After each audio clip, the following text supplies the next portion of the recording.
A black female pilot steps onto the plane, ready for the most important flight of her career, but instead of being welcomed, she's denied entry into the cockpit by her own colleague.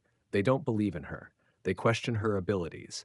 Yet, just minutes later, she's the one who saves hundreds of lives after uncovering a deadly safety threat. This isn't just a flight. It's a battle between justice and deception, between courage and fear, and she does what no one else dares to do. The roar of jet engines shattered the quiet air of the small town of Willow Creek.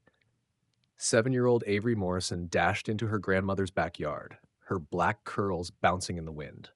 Her wide, bright eyes sparkled with excitement as she watched a massive Boeing 747 streak across the sky, leaving a long white trail against the blue expanse.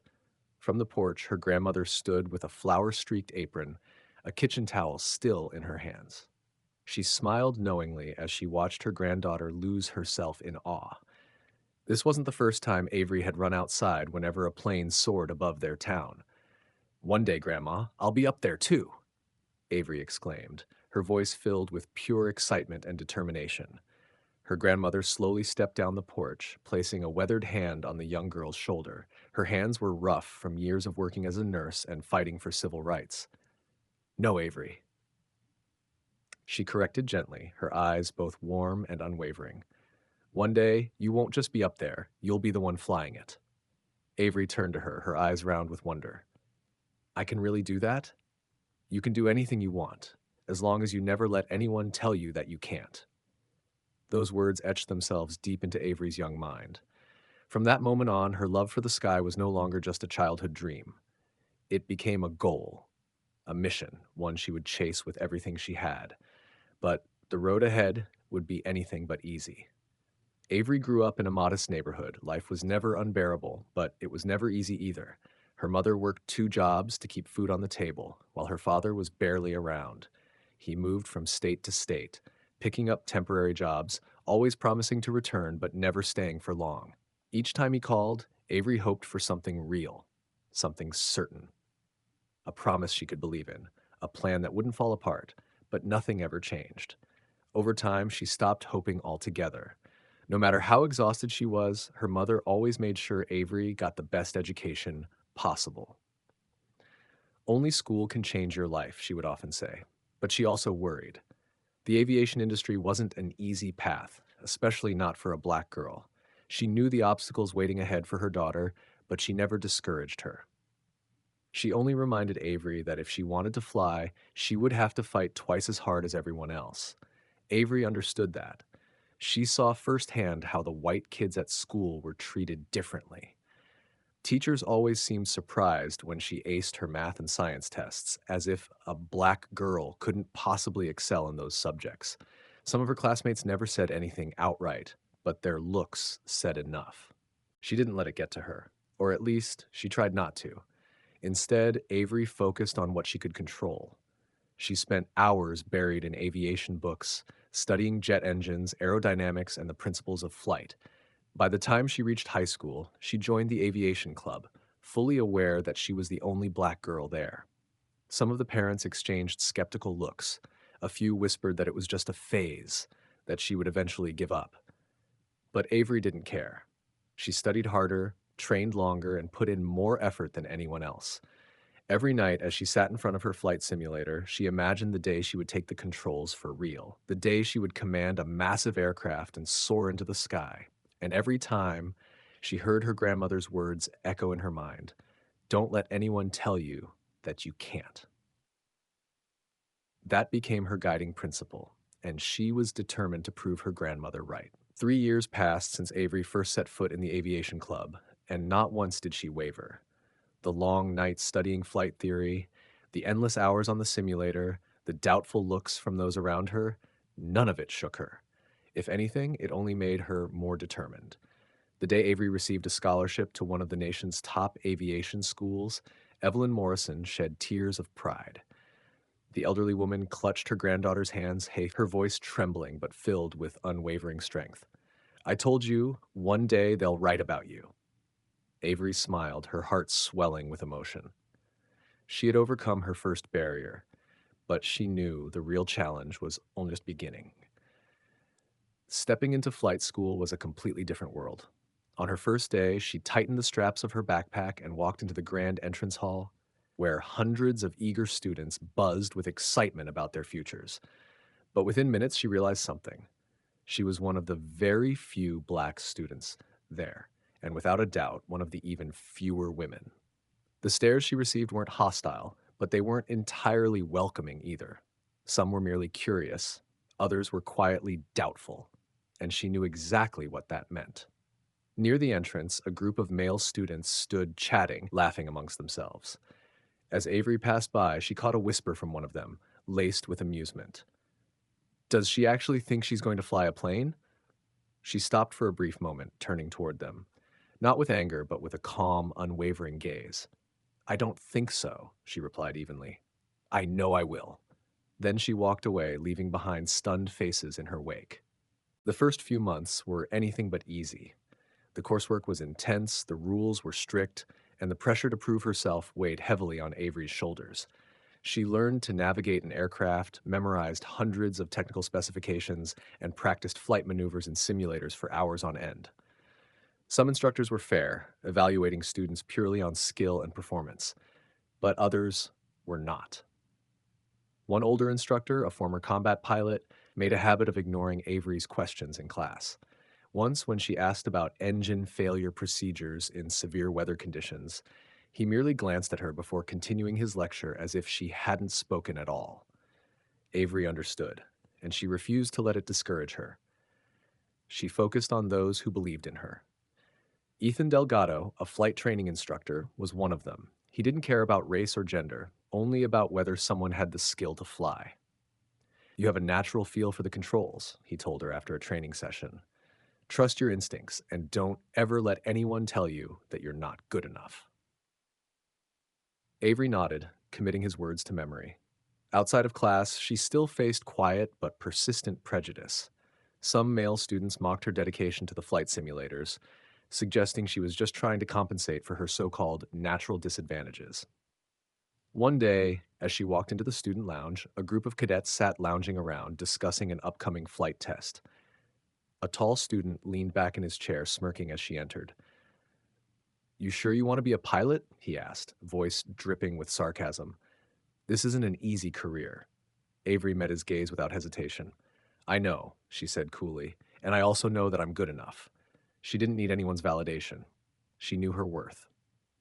3 years passed, and Avery became one of the top students in her class.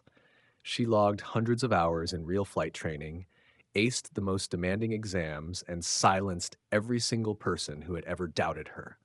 She wasn't just good, she was exceptional. On graduation day, her mother and grandmother sat proudly in the audience as she stepped up to receive her certification. As they drove home, Evelyn turned to her and said, You did it. Avery smiled but shook her head. I'm just getting started, Grandma. She knew the road ahead was still long, and she had no intention of stopping. The sky stretched wide and endless, a vast blue canvas filled with promise. Avery Morrison stepped into the world of professional aviation with a heart full of ambition. Fresh out of flight school, she attended countless interviews with commercial airlines. She arrived at each one ready to prove herself, armed with an outstanding track record and an unshakable determination.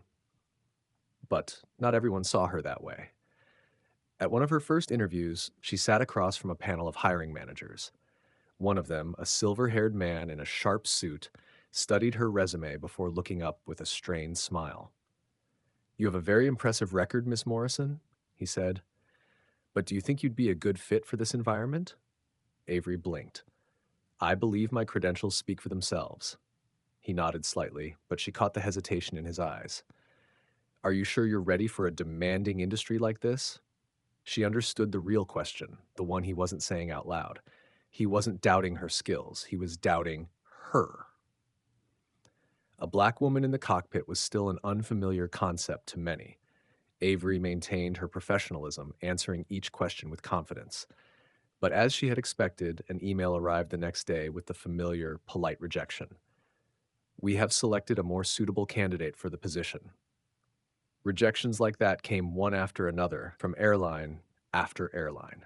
No one had to say it outright, but she knew why. She had been the only black girl in her aviation club, one of the few in flight school, and now she was facing yet another invisible barrier society had placed in front of her. But Avery had never been one to give up. Finally, she received a call from Sky Nova Airlines, a growing company known for expanding routes to underserved regions. When the recruiter told her she had been hired as a first officer, her heart pounded. She had done it, but she also knew this wasn't the finish line. It was only the beginning. The first few weeks at Skynova were a whirlwind of training sessions, endless paperwork, and adjusting to a new environment. She met her fellow pilots. Some welcomed her with open arms, while others kept their distance, cold and wary. One of them was Captain Martin Harlow. Harlow was a veteran pilot with over 20 years of experience. He was well known for his gruff demeanor and old school views. When Avery was assigned to fly with him on a domestic route, she braced herself for anything. The tension was immediate. The moment she stepped into the cockpit, she could feel it. Harlow didn't bother greeting her. When she made an effort to introduce herself, he gave a curt nod, eyes still glued to the instrument panel. Throughout the flight, his instructions were clipped, his words minimal. He avoided eye contact, made no attempt to establish any kind of working rapport. His body language made it clear. He wasn't just uncomfortable. He resented her presence. When they landed and passengers had disembarked, Harlow suddenly turned to her. "Listen, I'll be straight with you," he said, voice flat. "I don't care where you come from or what you've done before. In this cockpit, you follow my rules. So they don't think you can walk in here with your diversity badge and expect special treatment." Avery met his gaze, her voice steady. "I don't need special treatment, Captain Harlow. I just need fairness." Harlow let out a small, dismissive snort and turned away. From that day on, Avery knew flights with him would never be easy.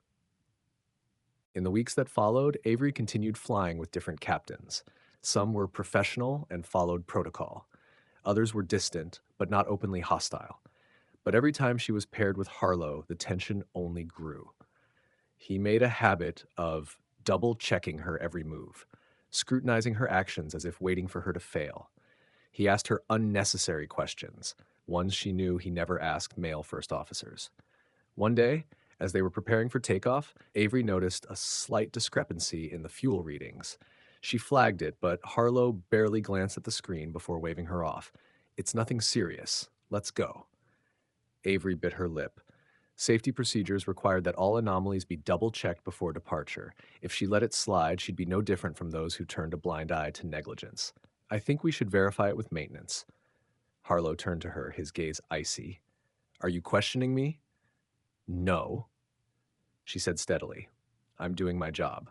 His jaw tightened, but after a long pause, he reluctantly called the maintenance team. Minutes later, the technicians confirmed a real issue with the fuel system. If they had taken off without checking, the consequences could have been severe. Avery didn't say a word, but she caught the way Harlow shot her a resentful glare. From that moment on, she knew he wouldn't stop. She knew she wasn't just in a battle for respect. She was in a battle for safety, for herself and for the hundreds of passengers who entrusted their lives to their pilots every single day. She wasn't afraid. She had never been afraid. But she also knew this fight was just beginning.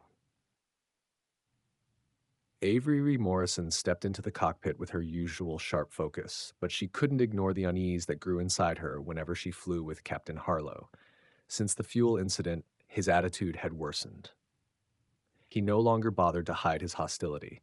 Every instruction dripped with condescension, every comment carried a sneer. As he set down his clipboard before their pre-flight checks, he smirked. "What's it going to be today, Morrison? You planning to ground the plane again over some tiny little number?" Avery lifted her head, keeping her voice calm. "If there's any safety issue, I will report it. That's my responsibility." Harlow let out a cold chuckle, shaking his head. "Keep this up, and you'll start making people real uncomfortable." She didn't respond. She just kept checking the instruments, making sure everything was in order. The tension between them was thick, almost suffocating. But Avery wasn't concerned about Harlow's petty games. She was far more worried about something else. Because lately she had started noticing inconsistencies, irregularities in maintenance reports that didn't sit right. and something told her. This was much bigger than Harlow's resentment. Since joining Sky Nova, Avery had noticed small inconsistencies, fuel readings that didn't quite match, engine parameters fluctuating in ways they shouldn't, minor electrical irregularities in the cabin. At first, she dismissed them as routine technical issues, something that could happen at any airline, but the more she flew, the more uneasy she became. One morning, as she was checking in for her shift, she overheard two maintenance engineers talking near the technical area. "They're pushing us to sign off on repair reports before we even finish the inspections," one of them whispered. "What are we supposed to do? If we don't comply, they'll take us off the work schedule." Avery froze. She didn't interrupt, but their words echoed in her mind for the rest of the day. Was the airline cutting corners on maintenance? Were they rushing inspections without ensuring the planes were actually safe? This wasn't just a minor issue. This was a serious risk. That evening, over dinner at a diner near the airport, Avery confided in Bianca Moore, her best friend and a senior flight attendant at Sky Nova. "Have you ever noticed anything off with the maintenance of our planes?" Bianca frowned, setting her glass down. "What do you mean?" Avery carefully laid out the inconsistencies she had observed, the questionable fuel readings, the overheard conversation between the engineers. Bianca let out a sigh. "You know what? The flight crew has been having similar conversations. The cabin lights flicker sometimes. We've even smelled fuel on a few flights, but when we report it, we just get brushed off. Nothing to worry about." Avery clenched her fists. She had a bad feeling about this, but hearing it confirmed by someone on the inside made her stomach churn. "What do you think is going on?" she asked. Bianca shook her head. "I don't know for sure, but I've heard the union is investigating. There's suspicion that Sky Nova is cutting back on safety standards to save costs." A chill ran down Avery's spine. In aviation, one small oversight wasn't just a mistake, it could cost hundreds of lives. Avery knew she couldn't ignore this. She started watching more closely. Every time she stepped into the cockpit, she checked every detail, meticulously, logging anything unusual. She spoke with other pilots, quietly gathering their thoughts. Some agreed with her, something felt off, but most were too scared to speak up. "You trying to get yourself fired?" one senior pilot muttered when she brought up her concerns. "They'll find a way to get rid of you if you start making trouble." But Avery wasn't the type to turn a blind eye. One fateful morning, while reviewing the maintenance log before a flight, she spotted something alarming. A previously reported issue with the landing gear system, a critical component, had suddenly disappeared from the records. There was no documentation of any repairs. Her pulse quickened. Immediately, she called for a maintenance supervisor. A gruff-looking man approached, irritation flickering in his eyes. "What do you need?" Avery pointed to the report. "This landing gear issue was flagged on the last inspection, but there's no record of it being fixed. Who cleared it?" The supervisor frowned. "I don't know, but if it was signed off, then it's fine." That wasn't good enough. "I need verification from the technician who handled it." The supervisor let out an annoyed sigh, but made the call. A few minutes later, a maintenance technician arrived. His face was tense, his body language hesitant. Avery didn't waste time. "Can you confirm the landing gear issue was properly inspected and fixed?" He swallowed hard. We didn't get time for a final check, but it should be fine." Avery felt the blood in her veins turn ice cold. "Are you absolutely sure?" she asked, her voice steady but sharp. The technician swallowed hard. "We were ordered to sign off quickly." Avery stood frozen. So it was true. Sky Nova was bypassing critical safety checks just to keep flights on schedule. And if she stayed silent, this could lead to disaster. She took a deep breath, then turned back to the supervisor. "I can't take off with an incomplete maintenance report. We need verification. Right now." The supervisor narrowed his eyes. "Do you know what you're doing? If you delay this flight without a valid reason, this will go on your record." Avery clenched her fists. "Then let it go on my record. I choose safety." The supervisor stared at her, jaw tightening, but he had no argument.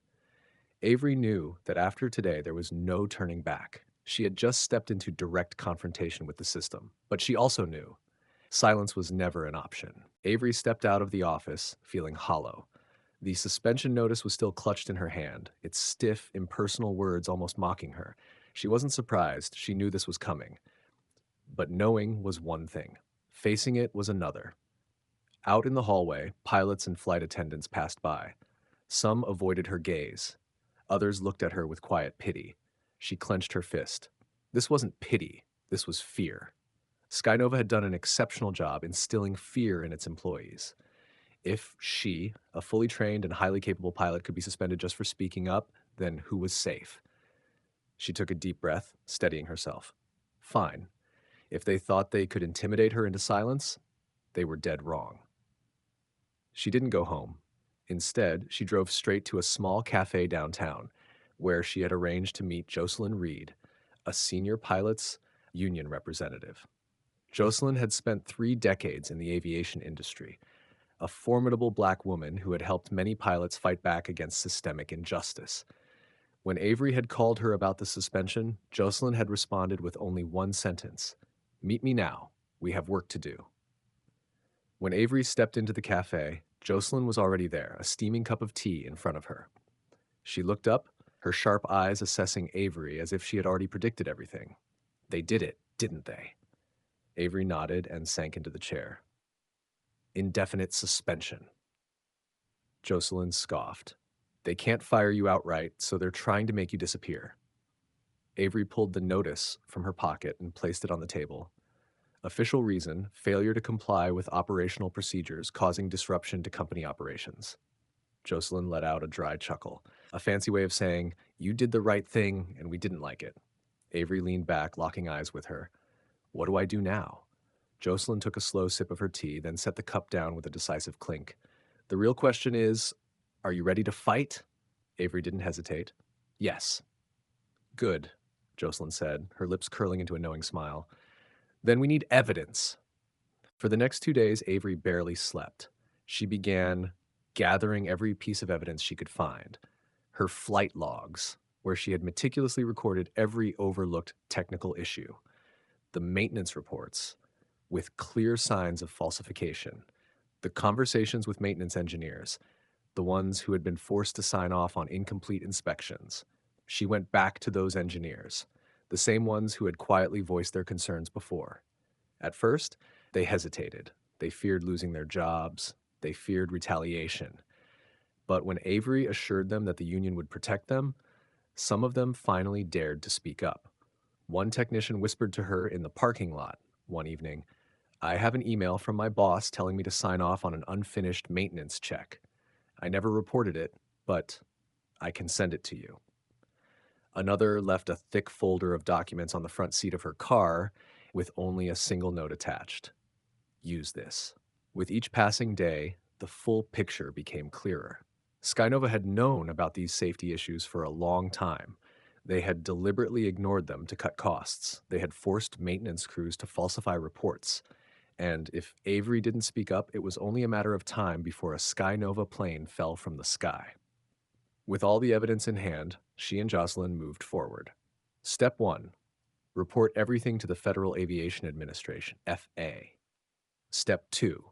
Take it public. Jocelyn had a contact, an investigative journalist from the New York Times. When Avery sent the files over, she received a phone call within a day. "This story, it's bigger than I thought," the reporter said. "Are you willing to go on record?" Avery closed her eyes and took a deep breath. She had come this far. There was no reason to stop now. 2 days later, the New York Times broke the story. Skynova Airlines accused of severe safety violations. The article exposed everything. Avery's story, the falsified maintenance reports, the anonymous testimonies from engineers who had been forced to sign off on unsafe aircraft. The news spread like wildfire. Passengers were alarmed. Skynova's stock plummeted. Major news outlets picked up the story. Skynova scrambled to contain the fallout. Their CEO appeared on national television, his expression carefully composed as he addressed the growing scandal. "We deny all allegations," he stated firmly. Our maintenance procedures adhere to the highest safety standards." But even as he spoke, the FAA launched an official investigation. 1 week later, Skynova was forced to suspend multiple flight routes as regulators conducted a full-scale audit of their maintenance operations. One by one, more employees came forward. The company was in full-blown crisis mode. Executives were questioned, the leadership team was put under investigation, and then the inevitable happened. Captain Martin Harlow, the man who had fought against Avery at every turn, was fired after evidence surfaced that he had pressured crews to ignore safety protocols. Shortly after, Skynova's CEO resigned under public pressure. The airline was slapped with millions in fines, and Avery, she was completely vindicated. One early morning, her phone rang. She answered, and a familiar voice came through. Ethan Delgado, her old mentor.